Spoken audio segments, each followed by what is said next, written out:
Usa sa mga aktibong sakop sa progresibong pundok nga misalmo sa init nga protesta, giapas o gipapauli mismo sa iyang amahan. Aniyang daw drama nga senaryo sa pagkuha sa amahan sa iyang mismong anak sa report ni Sheila Vergara. Estudyante ko sa iyong pinako din. Kauban na lang ang katawan. Kaya kabalo ko kung sa'y tama, sir. Siya si Mariel Moralde, aktibong sakop sa progresibong pundok.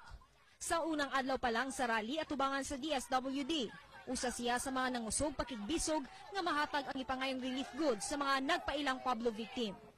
Huwebes sa buntag, diyang pasulod na kini kung diin napatungan ang mga rallyista, dunay mibira kang Mariel.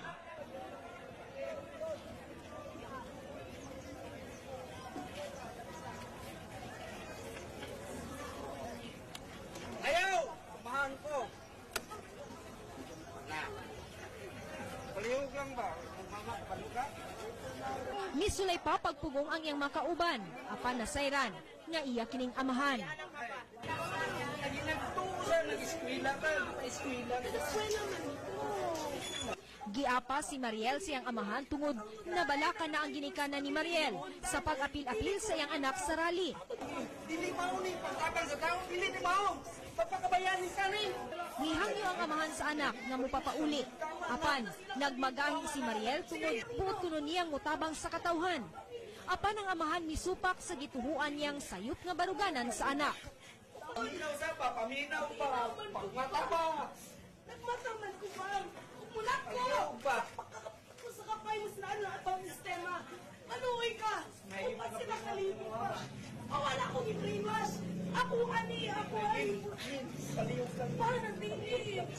Papalihog lang po! Uli sa pa. Papasikaroon man lang pang... Mama ba, nagsige ka awag. Dugay pinugsanay ang nahitabo.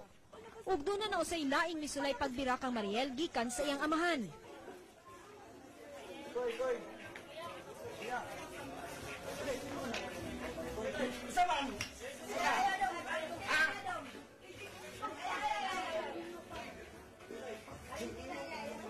Emosyonal ang mag-amahan ug nagpadayon ang diskusyon ni ini. Mapugos lamang si Mariel nga mopapauli ngadto sa iyang nag-uol nga inahan. Dili na mao lagi. Dili na mao. Maunit pa! Dili mo pangarap ka mo maging anak ka. Oh, kalintanan ako akong pangarap pa! Ay, katawhan! Ay, sa mga taon Sheila Vergara ang inyo. Testigo